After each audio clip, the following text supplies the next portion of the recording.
வணக்கம். ஆண்டாள் திருவடிகளே சரணம். இன்னைக்கு நீங்கள் நான் ஆண்டாள் திருப்பாவை திரும்பவும் இல்லையா? இன்னைக்கு 23வது பாசுரம் பார்க்க போகிறோம். மாரிமலை முழஞ்சில் மண்ணி கிடந்துறங்கும் அப்படின்ற பாசுரம். ரொம்ப அழகான பாசுரம். இதையே பாடுறாங்க ஆண்டாள் அப்படின்னு சொல்லி பார்த்தோன்னா, ஆண்டாள் என்ன பண்ணாங்க? சின்ன குட்டி ரீக்கேப்னா நம்மளை விரதம் இருக்க சொன்னாங்க. எதுக்கு விரதம் இருக்கணும்?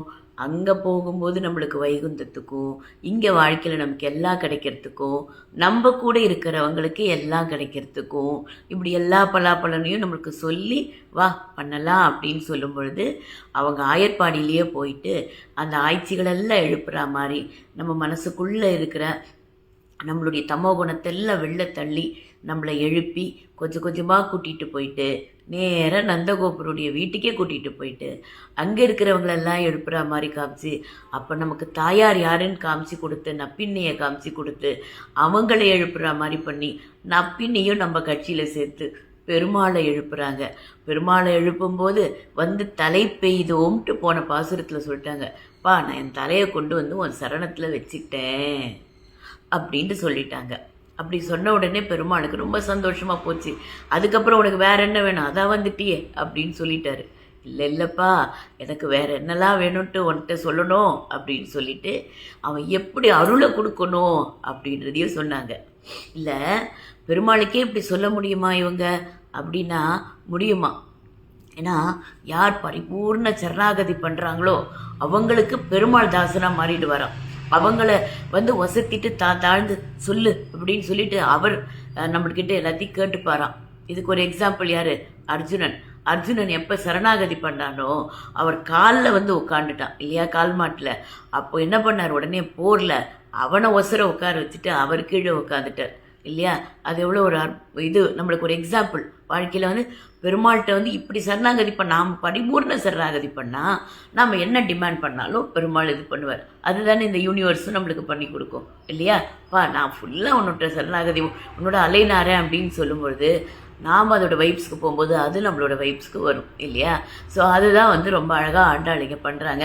அப்போ பெருமாள்கிட்ட போன பாசுரத்தில் கொஞ்சம் கொஞ்சமாக நீ எப்படியெல்லாம் எனக்கு பண்ணணும் தெரியுமா அப்படின்னு சொல்லி கொடுக்குறாங்க. அப்போ சொன்னாங்க இல்லையா, இதெல்லாம் பண்ணணும்னு சொன்ன உடனே பெருமாள் இருக்கிற இடத்துலேருந்து பண்ணிட்டா அது நல்லா இருக்காதான். அது அந்தந்த இடத்துல இருந்தால் தான் அது ஒரு அழகு இல்லையா? அவன் ராஜா இல்லையா? ஸோ நீ என்ன பண்ணணும் தெரியுமா, எப்படி இதை பண்ணணும் தெரியுமா, என்ன பண்ணணும்னு சொல்லிட்டாங்கல்ல, இப்போ எப்படி பண்ணணும் தெரியுமா அப்படின்றது தான் இந்த பாசுரம். ஸோ அந்த பாசுரத்தை முதல்ல சேவிச்சிடலாமா? மாரிமலை முழஞ்சில் மண்ணி கிடந்துறங்கும் சீரிய சிங்கம் அறிவுற்று தீவிழித்து வேரிமயிர் பொங்க எப்பாடும் பேர்ந்து தறி மூடி நிமிர்ந்து முழங்கி புறப்பட்டு போதருமா போலே நீ பூவை பூவண்ணா உன் கோயில் நின்றும் இங்கனே போந்தருளி கோப்புடைய சீரிய சிங்காசனத்திருந்து யாம் வந்த காரியம் ஆராய்ந்தருளேலோ ரம்பாவாய். இந்த பாசுரம் இப்படி வருது. இது என்ன சொல்ல வராங்க?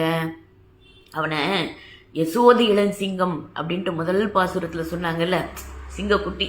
இப்போ சிங்கக்குட்டி என்ன ஆயிட்டாரு? ராஜா ஆயிட்டாரு. அப்போ பெரிய சிங்கம். அப்போ இந்த சிங்கத்தை எப்படி எழுப்புறாங்க?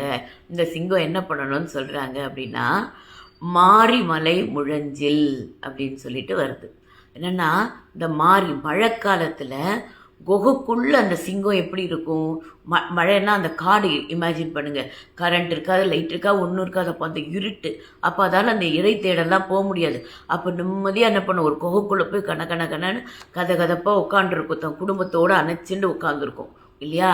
மாரிமலை முழஞ்சில் எப்படின்னா, ராஜாக்கள்லாம் என்ன பண்ணுவாங்களா அந்த காலத்தில், இந்த மழை காலத்தில் வந்து இன்னொரு தன்னோட பகைவன்கிட்ட போரே தொடுக்க மாட்டாங்களாம். ஏன்னா அந்த வழியெல்லாம் சேரு சகதி அந்த மாதிரிலாம் இருக்கும் இல்லையா? அப்போ வந்து அந்த படை வீரர்கள்லாம் கஷ்டப்படுவாங்களேன்னு சொல்லி அந்த நல்ல எண்ணத்தில் என்ன பண்ணுவாங்களா, அப்போ வந்து அவங்க அரண்மனையிலே தன்னோட குடும்பத்தோடு இருப்பாங்களாம். அதே மாதிரி வீரர்களும் அவங்க வாழ்க்கையில் இருப்பாங்களாம். இதுதான் வந்து எக்ஸாம்பிள் சொல்லணும் அப்படின்னா, ராமாயணத்தில் என்ன பண்ணுவார்? ராமர் வந்து இந்த வாலியை வின் பண்ணிவிட்டு சுக்ரீவனுக்கு கொடுத்துருவார். ஆனால் அப்போ மழைக்காலம் வந்துடும். அந்த ராமர் என்ன சொல்வார்? இந்த மழைக்காலம் முடிகிற வரைக்கும் நீ அரண்மனையில் இரு அப்படின்னு சொல்லிட்டு சுக்ரீவனுக்கு சொல்வார் இல்லையா, அந்த மால்ய பர்வத்தில் அவர் போயிட்டு இவரோட லக்ஷ்மணனோட அவரும் வெயிட் பண்ணுவார் அந்த மழைக்காலம் முடியணும் அப்படின்றது. சீதா பிராட்டி கஷ்டப்படுறான்னு தெரிஞ்சாலும் வேறு வழி இல்லை. ஸோ அப்படி தான் இந்த மழைக்காலத்துக்காக அந்த இது வந்து உள்ளே இருக்கிற அந்த சிங்கம் மாரிமலை முழஞ்சில் மன்னி கிடந்துறங்கும். அப்படியே குடும்பத்தோடு பிணைஞ்சு அணைச்சி அப்படி பின்னி உறங்குற அந்த சிங்கம் மன்னி கிடந்துறங்கும் சிங்கம் சீரிய சிங்கம். ஏன் சீரிய சிங்கம் அப்படின்னு சொல்கிறாங்கன்னா, இங்கே யாரை சொல்கிறாங்க, சிங்கம்னாலே அது பிறக்கும்போது அது ராஜாடா அப்படின்ற அந்த ஒரு கம்பீரத்தோடு பிறக்கக்கூடிய அந்த சிங்கம் அப்போ நம்மளுடைய கண்ணன் எப்பேற்பட்ட சீரியவன் இல்லையா, மகா பெரியவன் இல்லையா, அதனால் சீரிய சிங்கம் அறிவுற்று தீ விழித்து. இங்கே வந்து பெருமாளுக்கே வந்துட்டு எப்படின்னா, தான் எந்த காரியத்தை பண்ணணுன்ட்டு யாருக்கு வந்து அந்த புத்தி இல்லையோ, அந்த காரியத்தை பற்றின ஒரு விழிப்புணர்வு இல்லைன்னா அவங்களுக்கு அறிவே இல்லைன்னு அர்த்தமா. அப்போ பக்தர்களை காப்பாற்றணுன்றது எப்பெல்லாம் பெருமாளுக்கு வருதோ அப்போ தான் அவனுக்கு அறிவு இருக்கான். இது எப்படிப்பட்ட வழிகள். ஸோ வந்து அறிவுற்று தீ விழித்து.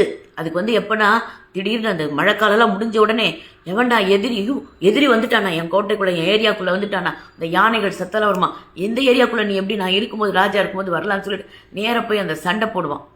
சண்டை போட்டு தான் ஏரியாவில் இருக்கிற அத்தனை எதிரிகளையும் அழிச்சிட்டு நிம்மதியாக இருக்குமா.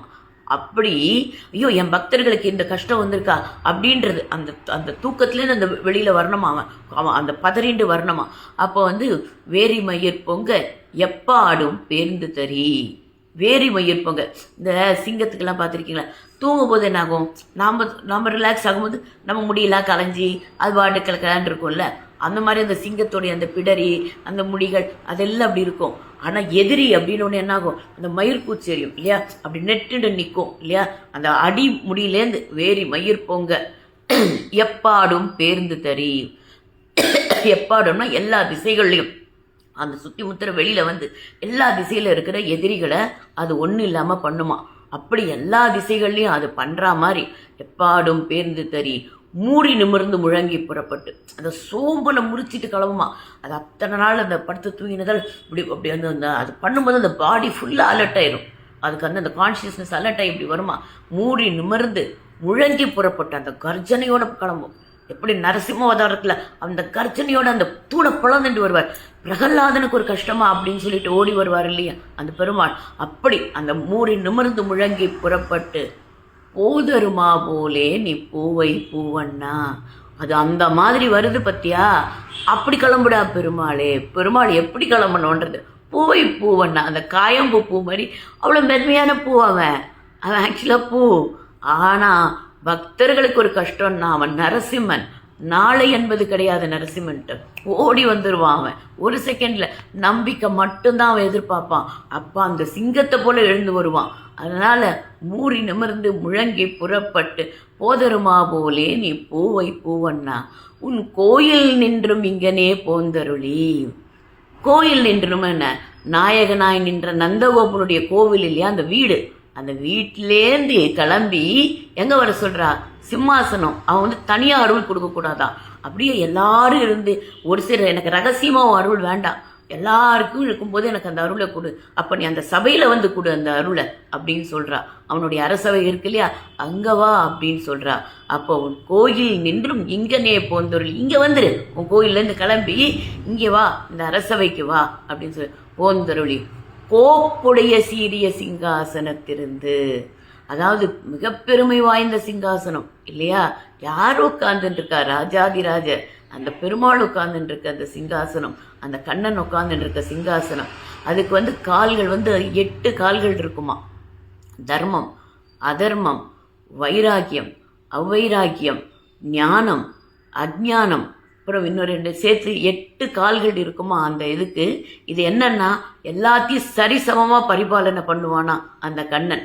அப்படிப்பட்ட அந்த 8 கால்கள் கொண்ட அந்த சிம்மாசனத்தில் ஏறி உட்காரு அப்படின்னு சொல்லி சொல்கிறா. அப்படி வந்து சீரிய சிங்காசனத்திலிருந்து யாம் வந்த காரியம், நாங்கள் வந்திருக்க காரியம் என்னன்னு சொல்லலை. அவன் வந்து இப்போ கேட்க போகிறது என்னன்றதே அவனுக்கு சொல்லலை. வந்துட்டான்னு தெரியும், ஏதோ விரதம் இருக்கான்னு தெரியும், ஆனால் என்ன வேணும்னு சொல்ல. ஏன்னா டபால்னு விஷயத்த சொல்லிடக்கூடாது. இப்போ நம்ம ஒரு பெரிய இடத்துக்குலாம் போகிறோம் அப்படின்னா நீங்கள் பார்த்து பண்ணுங்க, நீங்களே செஞ்சுருங்களேன், உங்களுக்கு தெரியாதுதான். இதெல்லாம் எவ்வளோ அழகான சைக்காலஜி இல்லையா? அப்படி சொல்கிற ஆண்டாள், யாம் வந்த காரியம் ஆராய்ந்தருளேலோ ரெம்பாவாய். நீயே ஆராய்ஞ்சு கொடுத்துட்றா. நான் வேண்டும் போது கூட கம்மியாக வேண்டிப்பேன். இது நல்லா இருக்குல்ல. கடவுளே எனக்கு எது பெஸ்ட்டுன்னு உனக்கு தெரியும், அதை பண்ணு, நான் அவன் பெஸ்ட்டஸ்ட்டை பண்ணிவிடுவான் இல்லையா? ஸோ அந்த பெஸ்டஸ்ட்டுக்காக ஆண்டாள் என்ன பண்ணுறா, வந்து ஆராய்ந்து அருளேலோ ரெம்பாவாய். நீயே ஆராய்ஞ்சி எனக்கு எது நல்லதோ அதில் வசத்தியாக பண்ணு, நான் எதுக்கு வந்திருக்கேன் நீ சொல்லு பார்க்கலாம் அப்படின்ற மாதிரி கேட்டு இந்த பாசுரத்தில் அவன் எப்படி வந்து அந்த முறை எப்படி அப்படின்னு எதையும் முறையாக தான் பண்ணணும் இல்லையா? உக்கமும் தட்டொழி எனக்கு வெத்தலை பார்க்கல இதெல்லாம் வச்சுதா அப்படின்றா இல்லையா? ஆண்டாள் எப்பயுமே அந்த முறைகளை கரெக்டாக ஃபாலோ பண்ணுறதுக்கு நம்மளுக்கு வந்து ரெக்கமெண்ட் பண்ணுறா. நம்ம எப்போவுமே அதெல்லாம் விட்டுறக்கூடாது, நம்ம வழக்கங்களையோ முறைகளையோ விடக்கூடாது. நீ வந்து ஒரு தீர்ப்பு சொல்கிறியா, ஒரு கருணை கொடுக்குறியா, ஒரு இது பண்ணுறியான்னா உன்னுடைய பொசிஷனுக்கு வந்து கொடு அப்படின்றது, நீ உன்னுடைய இடத்துக்கு வந்து கொடு அப்படின்றத வந்து இந்த இடத்துல ரொம்ப அழகாக ஆண்டாள் நம்மளுக்கு சொல்லித்தரா. அதனால் வந்து நம்ம எதையாவது பண்ணோன்னா அதை தான் அந்தந்த இடத்துல இருந்து அதுக்கான நியமத்தோடு பண்ணணும், அதுக்கான ஒரு பர்பஸோடு அந்த அந்த காரண காரியங்களோடு கரெக்டாக பண்ணணும் அந்த ப்ரொசீஜர்ஸை அப்படின்றத ஆண்டாளிதழ் நம்மளுக்கு சொல்லித்தரா. அதே மாதிரி சரணாகதி பண்ணிட்டோம்னா பாரு நீ பெருமாளே உன் பேச்சை கேட்பான், நீ என்ன வேணால் அவனுக்கு சொல்லலாம் அப்படின்னு நம்மளுக்கு கற்றுத்தரா. அப்படிப்பட்ட சரணாகதியை பெருமாளுக்கு பண்ணி நாம் எற்றைக்கும் ஏழேழு பிறவிக்கும்ன்றத சிற்றஞ்சிறுகாலையில் அவனுக்கு கேட்டுப்போம். இப்போ வந்து அவனுக்கு சரணாகதி பண்ணிட்டோன்னா அவன் நம்மளை எல்லாத்தையும் பார்த்துப்பான், ஆராய்ந்து நம்மளுக்கு அருள் புரிவான். அப்படின்றதால இந்த திருப்பாவையை இந்த நாள் மட்டும் இல்லாமல் 30 நாள் மட்டும் இல்லாமல் வாழ்நாள் முழுக்க சொல்லும்போது இது அத்தனை பலன்களும் நம்ம எல்லாருக்கும் வந்து சேரணும்னு உங்கள் எல்லாரையும் அன்பாக கூப்பிடுறேன். ஆண்டாள் திருவடிகளே சரணம், எம்பெருமானார் திருவடிகளே சரணம், ஜீய திருவடிகளே சரணம். கடல் சூழ்ந்த மண்ணுலகம் வாழ மணவாள மாமுனியே இன்னும் ஒரு நூற்றாண்டிரும். லோகா சமஸ்தா சுகினோ பவந்து. வாழ்க வையகம். நன்றி, வணக்கம்.